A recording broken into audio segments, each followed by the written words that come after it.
10 જૂન 2026 અધિક જ્યેષ્ઠ માસ દિવસ 25 પુરુષોત્તમ માસ મહાત્મ્ય કથા અધ્યાય 25 ધનબાઈ મનબાઈની કથા આપવામ મંગલાચરણ શ્રી ગણેશાય નમઃ શ્રી પુરુષોત્તમાય નમઃ શ્રી રાધાકૃષ્ણાભ્યામ નમઃ પુરુષોત્તમ માસનું મહાત્મ્ય અનંત છે. આ માસમાં કરેલા જપ તપ દાન વ્રત અને ભક્તિનું ફળ અનેકગણું વધે છે. આ માસમાં ભગવાન શ્રીહરિ પોતાના ભક્તો પર વિશેષ કૃપા વરસાવે છે. આજે આપણે ધનબાઈ અને મનબાઈની એવી પવિત્ર કથા સાંભળીએ છીએ જે દર્શાવે છે કે સાચી ભક્તિ અને નિષ્ઠાથી ભગવાનનું હૃદય પણ જીતી શકાય છે. ધનપુર ગામ પ્રાચીન સમયમાં એક સુંદર ગામ હતું. તેનું નામ હતું ધનપુર. ગામ હરિયાળાં ખેતરોથી ઘેરાયેલું હતું. લોકો મહેનતુ અને ધાર્મિક હતા. તે ગામમાં બે બહેનો રહેતી હતી. મોટી બહેનનું નામ હતું ધનબાઈ અને નાની બહેનનું નામ હતું મનબાઈ. બંને બાળપણથી જ ખૂબ પ્રેમાળ હતી. પરંતુ સ્વભાવમાં મોટો ફરક હતો. ધનબાઈ ધનવાન, ગર્વિલી અને પોતાના વૈભવ પર અભિમાન રાખનારી હતી. મનબાઈ ગરીબ હતી, પરંતુ ભગવાન પ્રત્યે અત્યંત શ્રદ્ધાવાળી હતી. ગામના લોકો કહેતા, ધનબાઈ પાસે ધન ઘણું છે, પણ મનમાં શાંતિ નથી. મનબાઈ પાસે ધન નથી, પણ હૃદયમાં ભગવાન છે. બંને બહેનોનું જીવન. સમય પસાર થયો. ધનબાઈના લગ્ન એક સમૃદ્ધ વેપારી સાથે થયા. મોટું ઘર, નોકર ચાકર, સોનું ચાંદી, ગાયો અને અનાજના ભંડાર, કશાની કમી નહોતી. બીજી તરફ મનબાઈના લગ્ન એક ગરીબ પરંતુ સચ્ચરિત્ર બ્રાહ્મણ સાથે થયા. ઘરમાં ઘણી વખત અનાજ પણ પૂરતું ન રહેતું.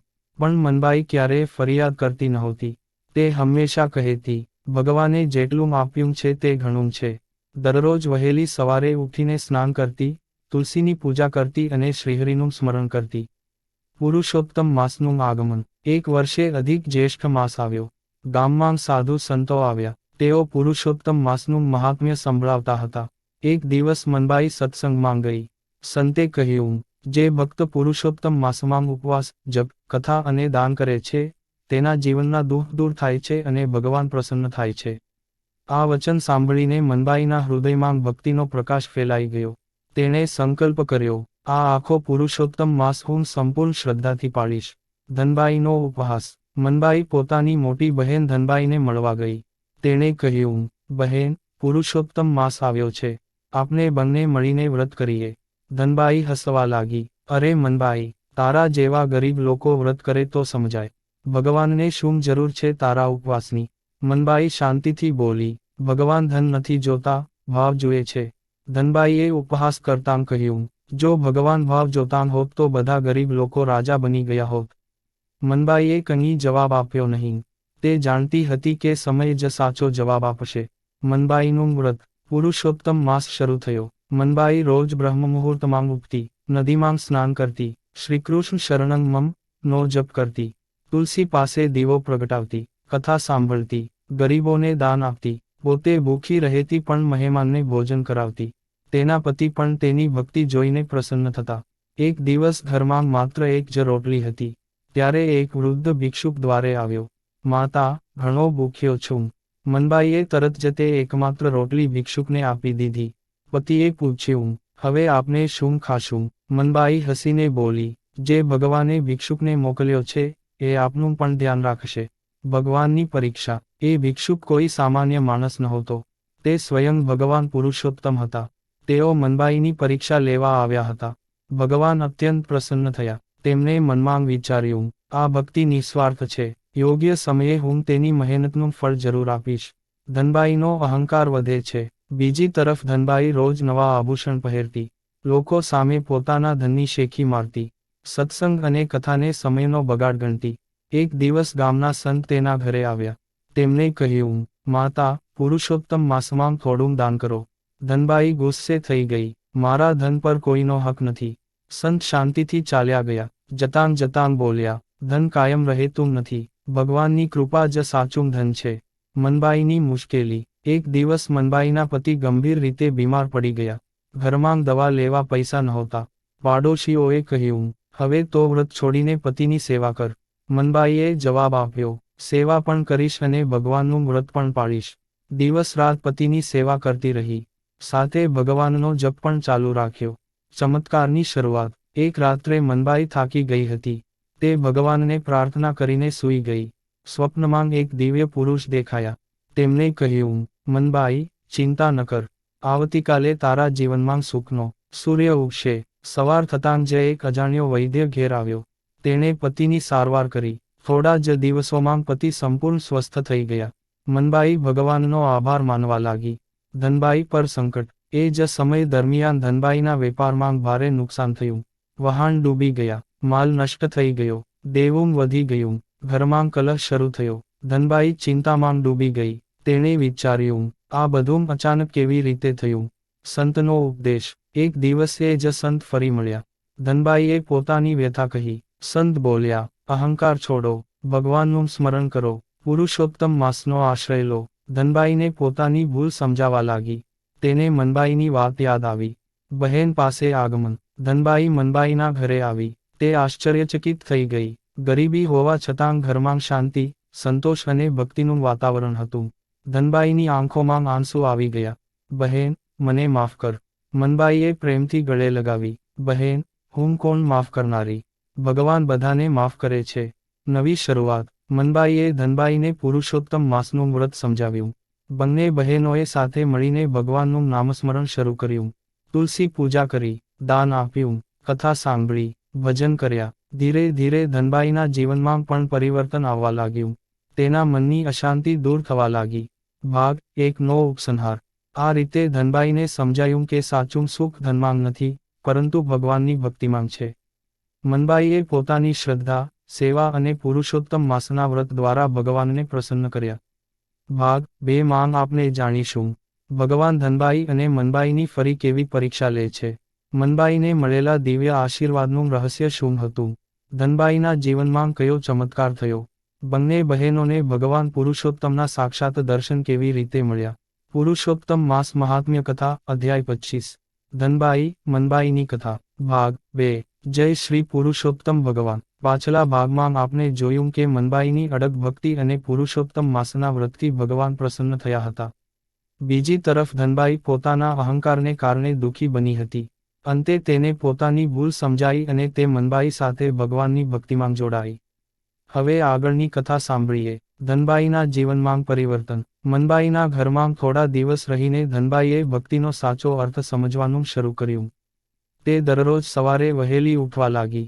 નદીમાં સ્નાન કરીને ભગવાનનું સ્મરણ કરતી, તુલસીજીની પૂજા કરતી, સંતોની સેવા કરતી. એક દિવસ તેણે મનબાઈને પૂછ્યું, બહેન, તું આટલી ગરીબીમાં પણ હંમેશા ખુશ કેવી રીતે રહે છે?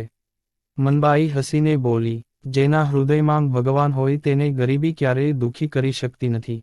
આ શબ્દો ધનબાઈના હૃદયમાં ઉતરી ગયા. ભગવાનની બીજી પરીક્ષા. પુરુષોત્તમ ભગવાન પોતાના ભક્તોની ભક્તિની કસોટી લેતા હોય છે.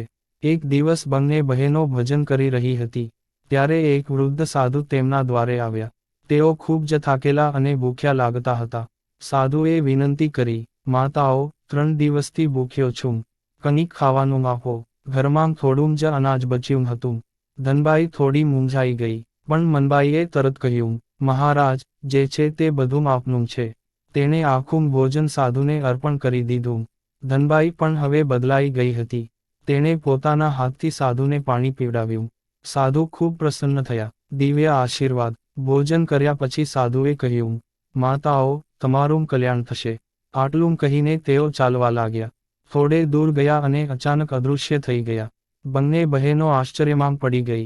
મનબાઈ સમજી ગઈ કે આ કોઈ સામાન્ય સાધુ નહોતા. તે ભગવાનને પ્રાર્થના કરવા લાગી. ગામમાં દુષ્કાળ. થોડા સમય પછી આખા પ્રદેશમાં ભયંકર દુષ્કાળ પડ્યો. વરસાદ બંધ થઈ ગયો. નદીઓ સુકાઈ ગઈ. ખેતરો બળી ગયા. લોકો ભૂખથી ત્રાહિમામ પોકારવા લાગ્યા. ઘણા લોકો ગામ છોડીને જવા લાગ્યા. ધનપુર ગામમાં ચારે તરફ નિરાશા છવાઈ ગઈ. મનબાઈનો વિશ્વાસ. ગામના લોકો મનબાઈ પાસે આવ્યા. માતા, હવે શું કરવું? મનબાઈએ કહ્યું, ભગવાન પર વિશ્વાસ રાખો. આપણે સૌ મળીને પુરુષોત્તમ ભગવાનનું સ્મરણ કરીએ. ગામના લોકો ભેગા થયા. ભજન કીર્તન શરૂ થયું. તુલસીજી પાસે દીવા પ્રગટાવવામાં આવ્યા. પુરુષોત્તમ માસની કથાઓ સંભળાવવામાં આવી. ધનબાઈની સેવા. ધનબાઈએ પોતાનું બચેલું અનાજ ગામલોકોમાં વહેંચવાનું શરૂ કર્યું. જે સ્ત્રી પહેલાં એક દાણા માટે પણ કંજૂસી કરતી હતી, એ હવે ખુલ્લા હાથે દાન કરવા લાગી. ગામના લોકો કહેતા, આ ખરેખર ભગવાનની કૃપા છે. ધનબાઈએ જવાબ આપ્યો, આ બધું મનબાઈની ભક્તિનું ફળ છે. વરસાદનો ચમત્કાર. એક દિવસ આખું ગામ ભજનમાં લીન હતું. મનબાઈએ આકાશ તરફ જોઈને પ્રાર્થના કરી, હે પુરુષોત્તમ પ્રભુ, આપ દયાળુ છો, આ પ્રજાનું રક્ષણ કરો. એટલામાં આકાશમાં કાળા વાદળો છવાઈ ગયા, વીજળી ચમકી, ગર્જના થઈ, અને ધોધમાર વરસાદ શરૂ થઈ ગયો. ગામના લોકો આનંદથી નાચવા લાગ્યા, ખેતરો ફરી હરિયાળા બની ગયા, દુષ્કાળ દૂર થઈ ગયો, બધાએ ભગવાનનો જયઘોષ કર્યો. રાજાનો આગમન. આ ચમત્કારની વાત દૂર દૂર સુધી પ્રસિદ્ધ થઈ. તે રાજ્યના રાજાએ પણ આ સમાચાર સાંભળ્યા. રાજા પોતે ધનપુર ગામમાં આવ્યા. તેમણે મનબાઈ અને ધનબાઈને મળીને પૂછ્યું, તમારા પુણ્યથી આખું ગામ બચી ગયું છે. તમે કયું સાધન કર્યું? મનબાઈએ નમ્રતાથી જવાબ આપ્યો, મહારાજ, આ બધું પુરુષોત્તમ ભગવાનની કૃપા છે. રાજા તેમની વિનમ્રતા જોઈને ખૂબ પ્રસન્ન થયા. રાજાની ભેટ. રાજાએ બંને બહેનોને સોનું, ચાંદી અને અનાજ આપવાનું નક્કી કર્યું. પણ મનબાઈએ કહ્યું, મહારાજ, મને ધનની જરૂર નથી. જો આપને કંઈ કરવું હોય તો ગામમાં ધર્મશાળા અને મંદિર બનાવો. રાજા અત્યંત પ્રસન્ન થયા. તુરંત મંદિર અને ધર્મશાળાનું નિર્માણ શરૂ કરાવ્યું. ભગવાનનું સ્વપ્ન. તે જ રાત્રે મનબાઈને એક અદ્ભુત સ્વપ્ન આવ્યું. તેણે જોયું કે અખંડ પ્રકાશ વચ્ચે શ્રીકૃષ્ણ સ્વયં ઊભા છે. તેમના મુખ પર અપરંપાર કરુણા હતી. ભગવાન બોલ્યા, મનબાઈ, તારી ભક્તિથી હું અત્યંત પ્રસન્ન છું. મનબાઈ આનંદથી રડી પડી, પ્રભુ, મને કશું જ નથી જોઈએ. ફક્ત આપના ચરણોમાં ભક્તિ આપો. ભગવાન સ્મિત કરીને અદૃશ્ય થઈ ગયા. ધનબાઈની પ્રાર્થના. બીજી તરફ ધનબાઈ પણ ભગવાનને યાદ કરવા લાગી. તે રડી પડી, પ્રભુ, મેં જીવનભર અહંકાર કર્યો. મને ક્ષમા કરો. ત્યારે તેના હૃદયમાં અદ્ભુત શાંતિ ઉતરી. તેને લાગ્યું કે ભગવાને તેની પ્રાર્થના સ્વીકારી લીધી. ગામમાં ઉત્સવ. પુરુષોત્તમ માસ પૂર્ણ થવાનો સમય આવ્યો. ગામમાં ભવ્ય ઉત્સવ યોજાયો. હજારો લોકો એકત્ર થયા. ભજન, કીર્તન, કથા અને પ્રસાદનું આયોજન થયું. મંદિરમાં અખંડ દીપ પ્રગટાવવામાં આવ્યો. બધા લોકો મનબાઈ અને ધનબાઈનો સન્માન કરવા લાગ્યા. પણ બંને બહેનો હંમેશા કહેતી, અમારો કોઈ મહિમા નથી. મહિમા તો પુરુષોત્તમ ભગવાનનો છે.